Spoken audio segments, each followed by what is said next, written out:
Con un rigore di Delizos il Cus vince l'anticipo a Macomere e si conferma leader indiscusso del girone del campionato di prima categoria.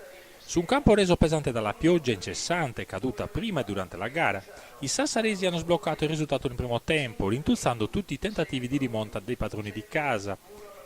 Giampiero Giuliani schiera il Macomer con Porcuchero, Caria, Manca Mureddu, Del Rio, Del Piano, Pintori, Palmas, Fancello e Bagedda. Massimiliano Mura dispone gli universitari con Zacchedu, Ibba, Pisano, Rodellini e Durusso, Manuele Mura, De Rudas, Delizos, Marco e Andrea Mura. Arbitra Isu della sezione di Cagliari. Difficile per le due squadre gestire il possesso palla sull'erba inzuppata dello Scalarba, così ogni rimbalzo fasullo può dare il via a una ripartenza. Sui calci piazzati la capolista prova in pensieri del portiere anche da lontano.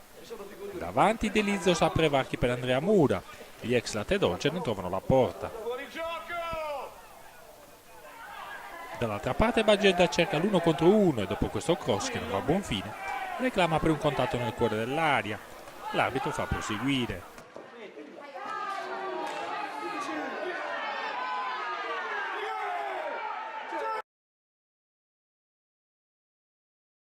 Sul capovolgimento di fronte la gara si sblocca, Delizos pesca con un lancio millimetrico Andrea Mura, che dentro l'aria viene falciato da Chelo.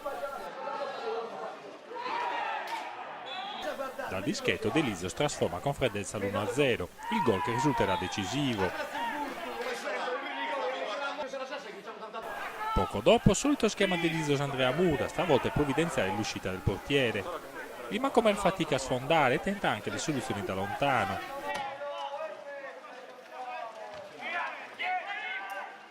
Alla mezz'ora Palmas cerca di innescare i compagni, la triangolazione non va a buon fine. Il Cus vuole sfruttare ogni palla inattiva e qui la difesa va sotto pressione rischiando il grosso. I padroni di casa si affidano alle giocate in velocità, ma non è facile scardinare la difesa ospite.